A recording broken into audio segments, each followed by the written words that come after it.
Right, what's up then guys, Blue Collar Baldwin here, and on today's episode of the E36 Drift project, I'm going to be looking at getting the first start on it. So, I had it running maybe 2.5 years ago when I first brought it into this barn. It hasn't run since then. For the minute, I'm just going to crank it. If it starts, perfect. I've got new iridium spark plugs for it. And I've also got new HT leads to go in, and then once that, I'm going to drain all the fluids out, change the oil filter, and just hope for the best basically. Right, so the first step I'm going to do is look at getting the coil pack off of here, and then that'll give me a bit of easier access to the actual spark plugs themselves. Then it also allows me to line up each of the new leads that I got to make sure they're all in the right order and all the same length. Now all my new HT leads are fitted to the coil pack. I'm going to get the spark plugs out now, see if they're any good. See what these look like then. I'm trying to adjust it manually, but oh, there we go.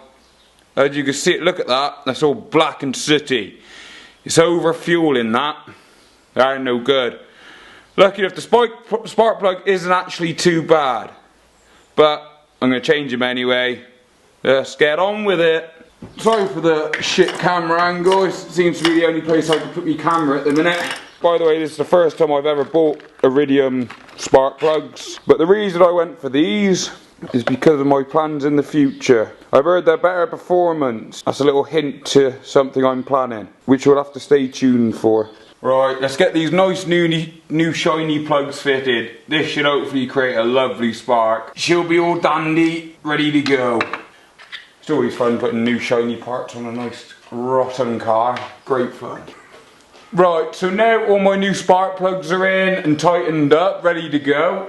I'm going to fit the coil pack with the new HT leads on. Chuck a bit of fuel in her, turn it over, and just see what happens, I guess. If it blows up, I don't know what I'm going to do at that point. But if it doesn't, it's always good fun. And it's going to be very loud because I've taken the exhaust off, so it will be coming straight out the manifold. My neighbours are going to love me. I'm going to chuck some fuel in it, connect the battery up, and see what happens.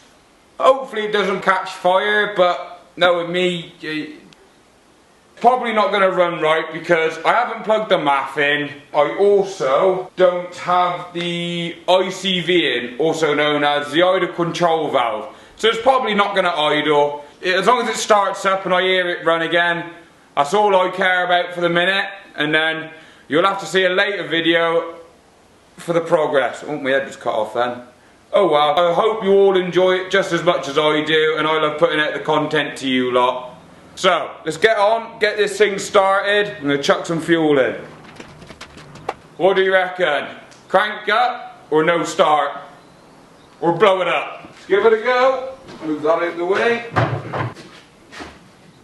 We've got dash lights. No good. Just make sure it's connected up to the battery properly. Get a nice solid connection on there. Try that again.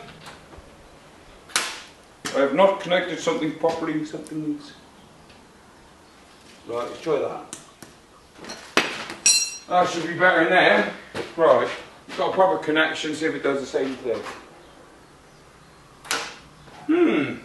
Boom.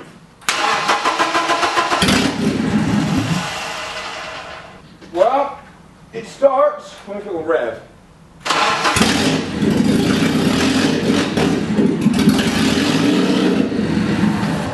And there we have it. Luckily, it still runs just about. It seems like. Perfect. So that's the first start on the E36 Drift project, and it actually went to plan. It didn't blow up, or I don't think it has. It didn't sound very healthy, but that's probably just because it's coming out of the manifold and extremely loud. But look out for the future videos because there's a lot of plans for this. A lot of plans. A bit of forced induction maybe. So, thanks for tuning in. I'll see you guys in the next one. And no good if you lose your nuts.